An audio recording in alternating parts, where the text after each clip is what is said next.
Espectacles com aquest no assoleixen la difusió desitjada pels professionals de la dansa. L'any passat es van omplir poc més de la meitat de les sales on es van programar espectacles de dansa catalans. En total, 120 obres de la trentena de companyies que hi ha a Catalunya. En el Dia Internacional de la Dansa, els professionals demanen a l'administració una major difusió per impulsar el sector.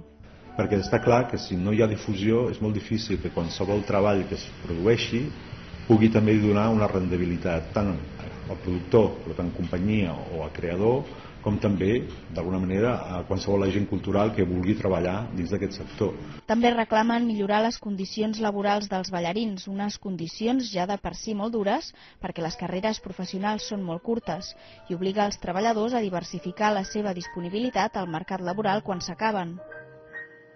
Els artistes són persones que tenen unes circumstàncies molt diverses, molt diferents al resta de la gent, però que bé, durant una etapa de la seva vida fan un esforç molt bèstia per aportar alguna cosa a la societat i realment se'ls ha de retornar, no s'ha de tenir por, no? I realment amb això estem molt en pilotes. La inserció de la dansa en el món educatiu a través d'itineraris escolars és també una proposta del sector per aconseguir, d'una banda, ampliar la seva presència a la societat i, per una altra, facilitar l'accés dels professionals a les aules de dansa.